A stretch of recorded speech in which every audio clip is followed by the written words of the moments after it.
Sweet! We're watching the Wizive show. Hey guys, we're going to have a little bit of fun today. We're actually going to go on a treasure hunt. And we got to go from one place to another to find something really cool at the end. And I do actually have a treasure for you when we come to the end. Now, I'm sure and while we're doing this, we're going to actually talk about how to find some treasure in the Bible and how we do that, how to study the Bible effectively to find the treasure that we want. Now, I'm doing this by myself, so if the video is a little bit shaky, I'm sorry about that. I'm trying to do the best I can. Now, the first clue that we have is this note right here. I don't know if you can see it, but here's what it says. I'm a wooden structure that children play with. Now, what's a wooden structure? I'm at. It says I'm at. It doesn't say I'm a. I'm at a wooden structure that children play with, and I'm supposed to look like a turtle. So what would that be? Okay, that's our first clue. We got to dig deep here. We want to find this treasure, don't we? Okay.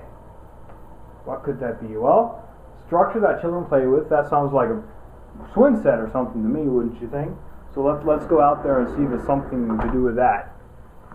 And actually, the reason I'm doing this and talking about the Bible and stuff like that, how to find treasure in the Bible, because I thought it would be kind of a cool way to look at how important it is and to find treasures in the Bible. See, when we're going on this treasure hunt, we're excited to find out what we'll find in the end. So we're excited about it. We're gonna, like, when I was a little kid, we used to go on these treasure hunts on Easter. Every Easter, my grandma, she would go out and she'd have all these clues in different places, and you had to go and find all these clues, and to find at the end, then she'd have a whole bunch of candy for us. So we'd go out there and we'd be all excited about this and get fired up about this and try to find it, outdo the others in finding it and everything. So anyway, here we are at the swing set. I don't know what we're. Okay, it says I'm supposed to look like a turtle. So what's supposed to look like a turtle around here? What about the sandbox down there? Does that look like it could maybe look like a turtle? See that blue little paper sticking out? That's probably it right there. Let's look at what that says. Okay, this is just a simple thing that says birds like me.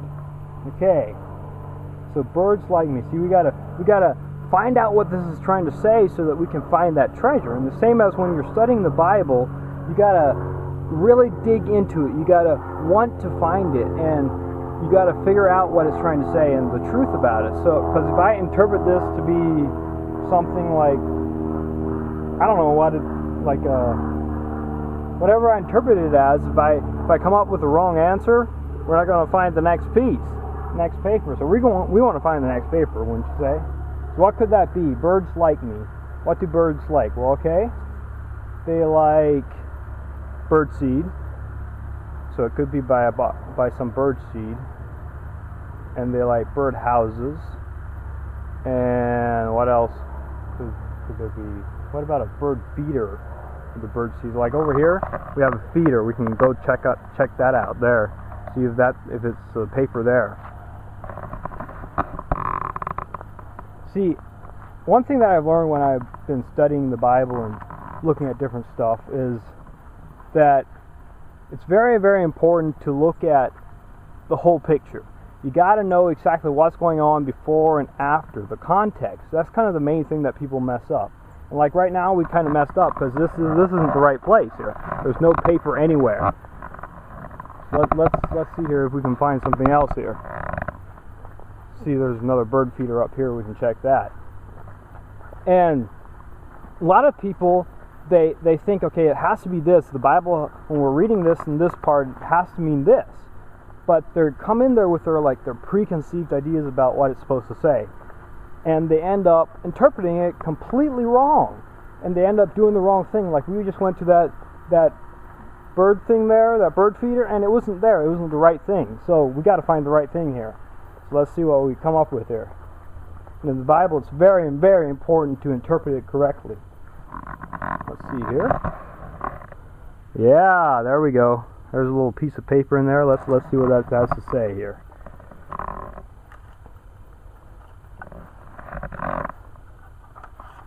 Okay. Here's what it says. It says, people put paper into me, and then other people pick the paper up with a car. Okay, that's pretty easy. Mailbox, that has to be a mailbox. See, we interpreted that correctly.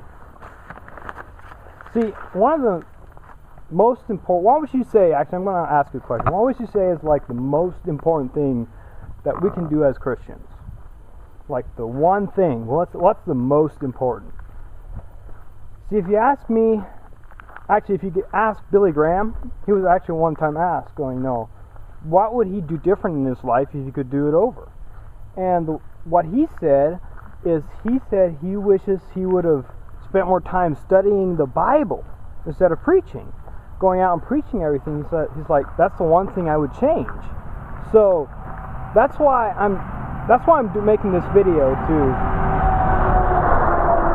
make sure that you know that how important it is to study the Bible. The guy's kind of looking at me funny, so anyway, we'll just let him go. How to study the Bible correctly, because it's very, very, very important, studying the Bible, to dig into the Word of God. So anyway, right here we go. We got the next one right there. Okay, what does it say? It says, I'm cedar and square, and I hold a bunch of sharp objects. I'm cedar and square, and I hold a bunch of sharp objects. What could that be? Well, since I'm getting hungry for my Kit Kat that I placed there. Wait, I'm not supposed to know what I get for the treasure. Shoot! Okay, let's act like I didn't say that. But anyway, I know it's actually what it means. I'm cedar and square. What could that be? It's a box. It's a cedar box, by the way. Because I'm good. I'm a really good guesser. That's pretty much why I know that. And filled with sharp objects. Sharp objects. Well, what could be in the cedar box?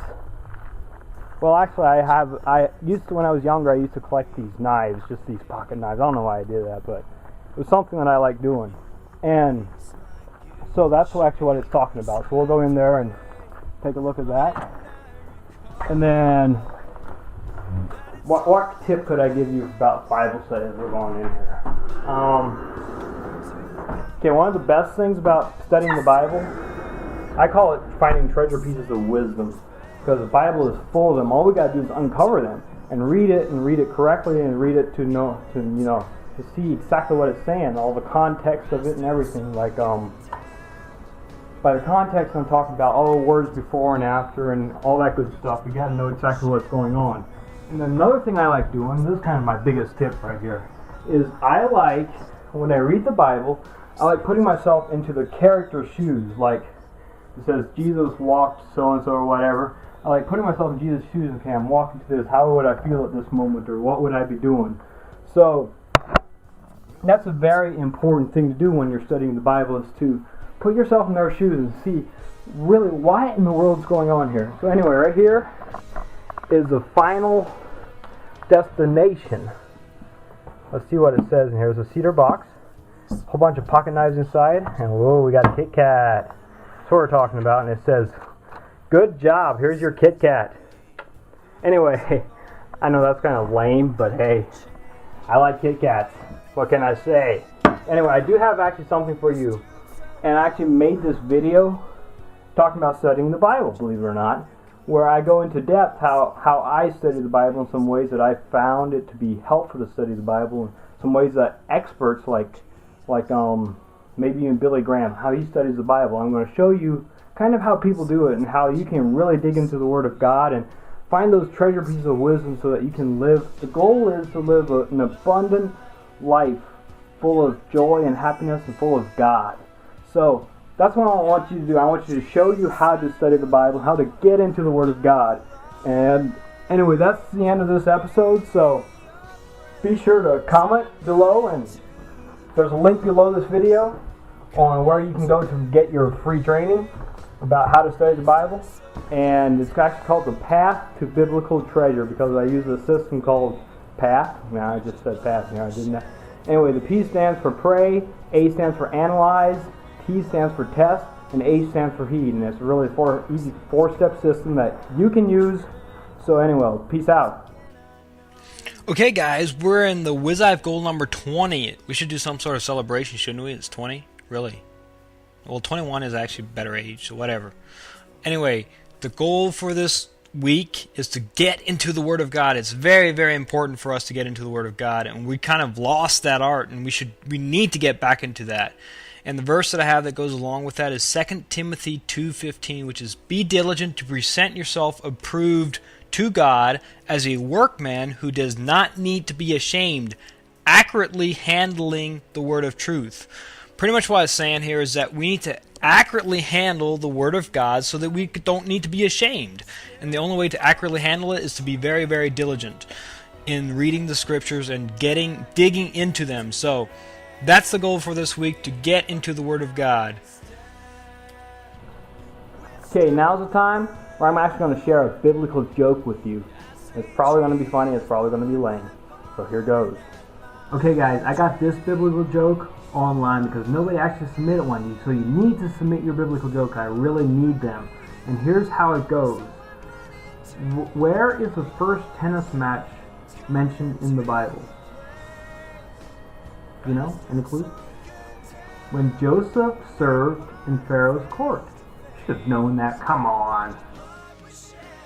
I need you to submit your biblical joke so that I can have it on the show. Now, how to do that? Well, you can either go to wizive.com and contact me, or you can go to YouTube and create a video response. This has been the Wizive Show. My name, right here, the guy, the treasure hunter dude here, that's going to find treasure in the Bible, just like you are. My name's Justin Miller, and I'm out.